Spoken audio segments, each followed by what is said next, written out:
에 이르기를 마친 후에 군대의 지휘관들을 세워 무리를 거느리게 할지니라. 아멘. 신명기 20장 1절부터 9절까지 본문입니다. 여호와 하나님께서 함께 행하시며 구원하실 것이라. 여호와 하나님께서 함께 행하시며 구원하실 것이라 라고 하는 말씀의 제목입니다. 4절 말씀 보겠습니다. 4절 말씀에 너희 하나님 여호와는 너희와 함께 행하시며 너희를 위하여 너희 적군과 싸우시고 구원하실 것이다 할 것이며 이렇게 기록하고 있습니다. 하나님께서 함께 하셔서 그가 우리를 위해 싸우시고 우리의 길을 인도하셔서 마침내 구원에 이르게 하신다라고 하는 약속의 말씀이고 선언의 내용으로 우리 가운데 들려주고 있습니다. 여호와 하나님께서 우리와 함께 행하신다라고 이야기합니다. 우리와 함께 행하신다는 것은 어떻게 행하신다는 것일까요? 우리 하나님 눈에 보이지 않습니다. 우리가 지각으로 깨달을 수 없습니다. 어떻게 우리와 함께 길을 걷게 하시는가? 이 내용을 살펴보면 하나님께서 함께 행하신다라고 하는 말씀은 우리 안에서, 우리의 심령 안에서 진리의 말씀으로 내주하셔서 우리를 가르치시고 조성하신다라는 말이 함께 행하신다라는 말의 의미입니다. 본문에 보면 적군과 싸운다라는 말이 나오죠. 먼저 우리가 살펴볼 것은 적군이 누군가 하는 것입니다. 적군, 믿지 않는 자들인가요? 저 이방 족속들인가요? 아니면 중동의 다른 종교를 믿는 사람들일까요? 성경에서 말하는 적군은 우리 몸 밖에 있는 대상을 가리키는 말이 아니었습니다. 여기서 가리키고 있는 적군이라고 하는 것은 원어적으로는 대적자라는 뜻을 가지고 있는데요. 여기서 말하는 대적자는 우리 몸 밖에 있는 이방 족속을 가리키는 말이 아니고 내 자신, 하나님의 말씀을 듣지 않으려고 하는 자아와 옛 성품을 가리키는 말로 사용하고 있습니다. 이것을 가리켜서 대적자라고 이야기하는 거죠. 다시 말해 하나님의 성품이 아닌 것, 하나님께서 기뻐하시지 않는 여전히 육신의 상태에 남아있는 자를 대적자라고 말하고 이걸 적군으로 번역을 했습니다. 따라서 우리가 싸워야 될 대상은 나의 옛 자아, 옛 사람, 옛 성품에 관한 것입니다. 우리가 하나님의 말씀을 듣고 하나님의 거룩한 백성이 될지라도 여전히 우리는 육신을 입고 있기 때문에 여기에서 자유로울 수 없습니다. 육신의 소욕과 정욕과 안목의 정욕, 이생의 자랑들로 육신 가운데 나타나는 것에 매여서 설 수밖에 없다는 거죠. 자, 이것 가운데 나아가면 하나님께서 말씀하시는 그 뜻을 온전히 받아들일 수 없기 때문에 날마다 자신의 몸을 쳐 복종하게 하고 날마다 자신이 죽고 하나님의 말씀을 받아들이는 것을 가리켜서 아버지께서 원하시는 내용으로 가르쳐주고 있습니다. 자, 진리의 하나님께서 우리의 성품과 속사람을 변화시켜 주실 것이다 이렇게 이야기합니다. 그래서 마침내 하나님의 사람으로 만들어 가신다. 이것을 함께 행한다, 구원하신다의 의미로 설명하고 있는 것입니다. 신앙이라고 하는 것이 어떤 것일까? 신앙이라고 하는 것은 우리 몸 밖에 있는 타인을 변화시키는 것이 아닙니다. 우리는 다른 사람을 변화시킬 수 없습니다. 사람의 변화는 오직 하나님만이 하실 수 있다는 거죠. 그 하나님만이 하실 수 있는 변화를 우리에게 맡겨주셨는데 그 우리에게 맡겨주신 대상은 다른 사람이 아니라 바로 자신이 되는 거죠. 우리는 온전하고 완전한 자가 아닙니다. 여전히 육신 가운데 있고 땅의 성품과 사람의 생각에 사로잡혀서 살아갈 수밖에 없습니다. 그러나 우리 안에 내주하시는 여호와 하나님, 그 성령 하나님, 진리 하나님께서 우리를 설득하시고 우리를 가르치시고 우리를 만드셔서 자신의 소욕과 뜻대로 살아가지 아니하고 하나님께서 기뻐하시는 것들을 붙잡고 살아가도록 우리를 가르치시고 인도하고 계시는 것이죠. 자, 이것을 신앙의 내용으로 우리에게 말씀하고 있습니다. 우리가요, 하나님의 사람으로 변화되어서 자신의 육신의 소욕대로 살아가지 아니하고 말씀대로 살아갑니다. 진리의 하나님을 기대하며 살아갑니다. 행하실 그가, 역사하실 그 하나님의 놀라우신 사역들을 우리가 믿음으로 신뢰하고 눈으로 보이지 아니하도 우리가 경험한 적이 없는 일이다 할지라도 하나님의 선하심을 믿고 그의 일하심을 기대하며 믿음 가운데 나아가는 것. 자, 이것이 하나님께서 행하시는 구원의 내용으로 우리 가운데 주고 있는 말씀입니다. 그러므로 신앙은 하나님의 백성으로 변화되는 것으로 우리 가운데 설명하고 있는 것이죠. 오늘도 주신 말씀을 붙잡고 하나님 우리 안에 내주하셔서 진리의 말씀을 우리 가운데 들려주시고 그 말씀이 우리 육신을 다스려 주셔서 나의 육신의 소욕과 나의 뜻이나 나의 욕망이 아니라 하나님께서 기뻐하시는 일을 바라보게 하시고 그것들을 소망하게 하셔서 하나님이 하신 일을 기대하며 그 영광을 바라보는 믿음의 백성들로 살게 해달라고 기도 가운데 나아가는 시간 되기를 소망합니다. 자, 말씀 한 구절들을 살펴보고자 합니다. 자, 하나님께서 행하시고 원하시는 내용들로 가장 먼저 두려워하지 말라, 놀라지 말라 이렇게 말씀하고 있습니다. 1절부터 3절까지 보겠습니다. 내가 나가서 적군과 싸우려 할 때에 말과 병거와 백성이 너보다 많음을 볼지라도 그들을 두려워하지 말라. 애굽 땅에서 너를 인도하여 내신 내 하나님 여호와께서 너와 함께 하시느니라. 너희가 싸울 곳에 가까이 가면 제사장은 백성에게 나가서 고하여 그들에게 말하여 이르기를 이스라엘아 들으라. 너희가 오늘 너희의 대적과 싸우려고 나왔으니 마음에 겁내지 말며 두려워하지 말며 떨지 말며 그들로 말미암아 놀라지 말라. 이렇게 증거하고 있습니다. 자, 두려워하지 말라, 놀라지 말라. 누구를 가리키는 말이라고요? 상대가 아닙니다. 우리 자신이다라는 거죠. 육신이 있어요. 내 안에 내가 너무 많이 있다라는 거예요. 우리가 가나안 땅에 들어가려고 할 때에 그 땅은 견고한 성읍이었고 많은 아낙 자손들이 버티고 있었습니다. 거기서 말하는 견고한 성읍, 아낙 자손은 우리 바깥에 있는 어떤 다른 대상을 가리키는 말이 아니었습니다. 내가 스스로 구축해놓은 나만의 성전, 내가 스스로 구축해놓은 어떤 생각, 틀, 마음의 어떤 내용들을 성읍이라고 표현을 하고요. 그 안에 가지고 있는 여러 가지 욕망으로 자리 잡고 있는 그런 막강한 자기 육신의 본성들을 가리켜서 아낙 자손으로 그렇게 비유를 하고 있었던 것이죠. 이사야서 31장 3절 말씀에 보면 애굽은 사람이요 신이 아니며 그들의 말들은 육체요 영이 아니라 여호와께서 그의 손을 펴시면 돕는 자도 넘어지며 도움을 받는 자도 엎드려져서 다 함께 멸망하리라. 자, 육신에 남아있는 상태를 가리켜서 적군으로 지금 묘사를 하고 있다는 거죠. 적군은 납니다. 눈 밖에 있는 저 사람이 아니라는 거죠. 하나님의 말씀에 순종하지 못하고 하나님을 듣지 않으려고 하고 아버지께서 주신 것을 받지 않으려고 하는 하나님의 입장에서 대적하는 모습을 성경은 적군이라고 묘사하고 그것을 싸워 이겨야 한다는 거죠. 나와 싸워서 이겨야 된다는 거예요. 그런데 우리가 우리와 싸워서 이깁니까? 우리가 스스로 결단하고 결심할지라도 여전히 무너질 수밖에 없는 것이고 나의 욕망과 뜻대로 아니한다 할지라도 어느 순간 배어있는 것들을 우리가 거부하거나 그것을 물리칠 수 없습니다. 그래서 우리를 위해서 행하시는 분이 누구냐? 여호와 하나님께서 바로 그 일을 행하신다라는 거죠. 하나님께서 싸우시기 때문에 너희를 구원하시기 때문에 진리의 말씀으로 너희를 설득하고 변화시키실 것이기 때문에 그렇기 때문에 두려워하거나 놀라지 말라 이렇게 이야기합니다.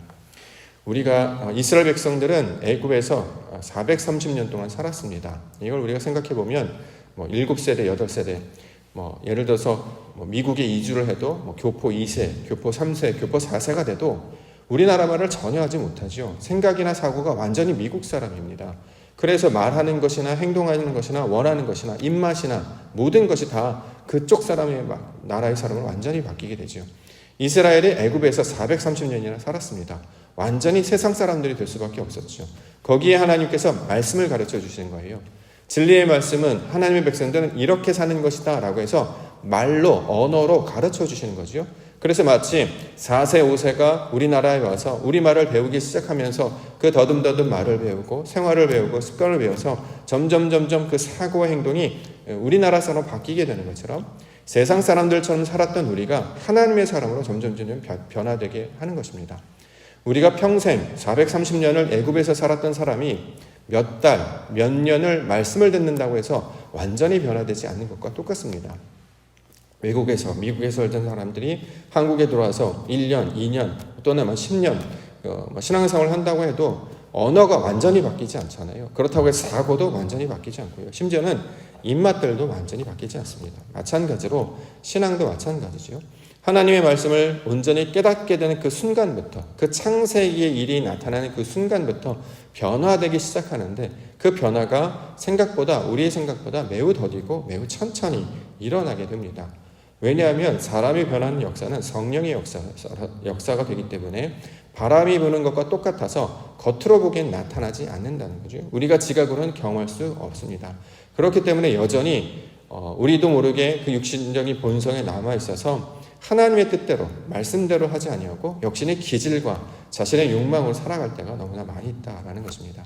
우리가 예수님을 원하고 그를 따라가고자 해서 아버지 뜻대로 해 주시옵소서 아버지를 기쁘게 하기를 원합니다 라고 말하지만 삶 가운데 모든 정황들을 보면 아버지의 뜻대로 하는 경우가 많지 않아요. 거의 없죠. 다 내 뜻대로 합니다. 내가 원하는 대로, 내가 생각하는 대로, 내 관습대로, 내가 해왔던 대로, 심지어는 교회에 들어와서도 사회에서, 바깥에서 생활했던 방식으로 생각하고 판단하고 모든 것들을 받아들일 때가 있다는 거죠. 그것을 성경에서는 대적한다 이렇게 얘기합니다.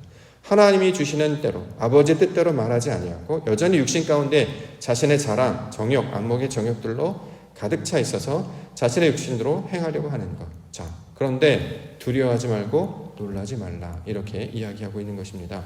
우리 안에서 싸우시는 이는 바로 여호와 하나님이십니다. 그가 진리의 영으로 내주하셔서 마침내 하나님의 것을 선택하도록 우리를 변화시키시고 만드신다라는 거죠.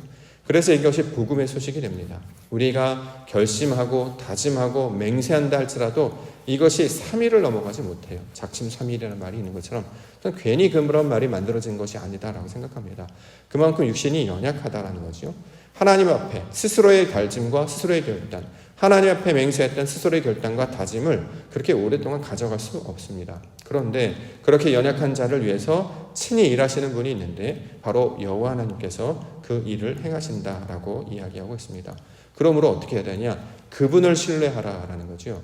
우리 안에 내주하시는 그 진리의 영, 여호와 하나님을 바라고 그가 우리를 인도하시고 다스리실 것이다라고 기대하라는 것입니다. 내가 이렇게 해야지라고 다짐하고 결심하고 맹세하는 것이 아니라 주여 나를 인도하여 주시옵소서.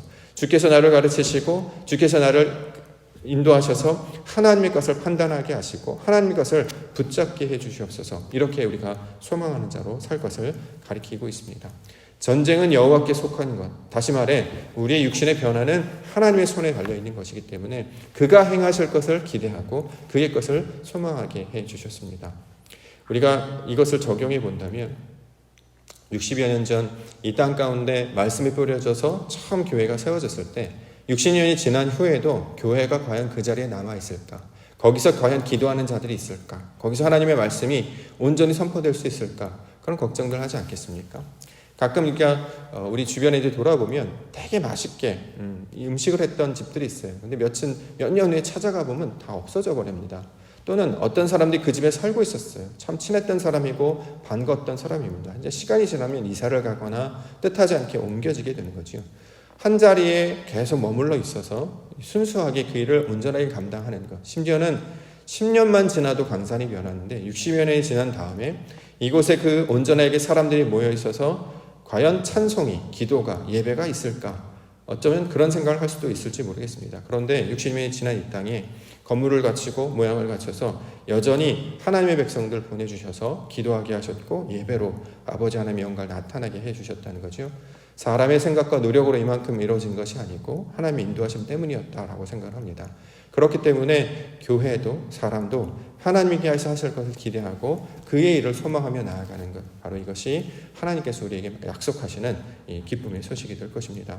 하나님은 분명히 새 일을 행하여 주실 줄 믿습니다. 사람을 통해서, 교회를 통해서 우리가 생각하지도 기대하지도 우리가 스스로 감당하지도 못할 일들은 우리 하나님께서 성실히 해 나가는 것이죠. 우리가 그것들 소망하고 그 놀라우신 일에 참여하는 자가 되도록, 그 잔치에, 그 하나님 나라 그 잔치에 참여하는 자가 되도록 기도 가운데 나아가는 우리 성도님들 되기를 원합니다. 두 번째 주시는 말씀은 집으로 돌아가라 말씀하고 있습니다. 5절부터 7절입니다. 책임자들은 백성에게 말하여 이르기를 새 집을 건축하고 낙성식을 행하지 못한 자가 있느냐? 그는 집으로 돌아갈지니 전사하면 타인이 낙성식을 행할까 하노라. 포도원을 만들고 그 과실을 먹지 못한 자가 있느냐? 그는 집으로 돌아갈지니 전사하면 타인이 그 과실을 먹을까 하노라. 여자와 약혼하고 그와 결혼하지 못한 자가 있느냐? 그는 집으로 돌아갈지니 전사하면 타인이 그를 데려갈까 하노라 하고 8절에도 마음이 연약한 자에 관한 이야기로 뭐뭐하지 못한 자가 있느냐? 돌아가라 돌아가라 이렇게 얘기하는 것이죠. 자, 집으로 돌아가라 이렇게 이야기합니다. 어떻게 하라는 것일까요? 자, 이스라엘 백성들은 지금 애굽을 떠나왔습니다. 그리고 가나안 땅에 들어가기 직전이죠. 그렇기 때문에 자신들이 가지고 있는 집이 없어요. 여전히 나그네와 같은 입장이었죠. 성막 생활을 했던, 장막 생활을 했던 자였습니다. 그럼 집으로 돌아가라고 하는 것은 어디로 돌아가라고 하는 말일까? 여기서 말하는 것은 우리가 생각하는 물리적인 땅을 가리키는 말이 아니겠죠. 여기서 집으로 돌아가라라고 하는 말은 우리의 마음이 하나님의 마음, 그 성전이 되라라는 뜻입니다. 그게 집으로 돌아가라라는 뜻이에요. 이게 하나님께서 우리 가운데 말씀을 들려주셨어요. 그래서 마침내 그의 약속대로 이루어 주실 것입니다. 그럼 우리 마음이 그의 마음을 원하고 바라야 되는 거죠. 원래 우리가 스스로 지으려고 했던 그런 성읍들이 있었고 내가 버티고 있었던 그런 땅이 있었어요. 그것을 벗어버리고 그 마음을 하늘에 둬라. 저 높은 곳을 바라고 그곳 가운데 마음을 두어서 하나님의 마음으로 하나님의 말씀으로 나를 채워가라 라고 하시는 말씀이 집으로 돌아가라 라고 하는 말씀의 내용입니다. 자, 그럼 어떻게 집으로 돌아가느냐? 여기에는 전사하면 타인이 낙성칭을 행할까 하노라 이렇게 이제 기록을 했습니다. 어떻게 집으로 돌아가냐면 사실은 죽어야 되는 거예요. 전사하면은 전쟁에서 싸워서 죽는 걸 말하는 거잖아요. 전쟁은 영적 전쟁을 말하는 것이고 성경에서 죽음은 좋은 것이라고 이야기를 했습니다. 우리는 죽어야 된다는 거죠. 하나님의 마음으로 돌이켜서 그가 원하시는 상태로 돌이키려면 우리가 죽어야 된다는 거예요. 그래서 여기서 말하는 타인은 다른 일을 가리키는 말이 아니고 변화된 후에 새 사람을 가리키는 말입니다. 내 첫 번째 사람, 첫째 아담이 죽고 두 번째 아담이 되는 그거를 타인이라고 지금 번역을 했습니다. 그래서 그가 원하는 집으로 지금 낙성식을 행한다라는 뜻입니다. 말씀으로 세운다라는 뜻입니다.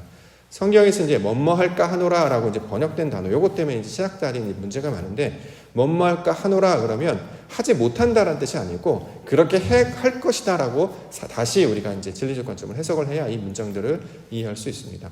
밑에 나오는 말씀들도 다 같은 의미예요. 포도원을 만든대요. 포도원이 무슨 뜻이죠? 과수원을 만든다 이게 아니라 우리를 만드신다는 거잖아요. 하나님께서 포도원, 에덴 동산을 만드시고 아담을 두어서 거기서 열매 맺게 살게 해주셨습니다. 우리가 포도나무잖아요. 그렇죠? 그럼 열매를 맺어야 된다는 거죠. 근데 아직 과실을 맺지 못했다는 거예요. 그럼 어떻게 되냐? 돌아가라는 거예요. 어떻게 해요? 내가 죽고 하나님의 마음으로. 그래서 그 온전한 열매를 맺으라 이 뜻입니다. 7절에 여자와 약혼하다라는 말도 마찬가지죠.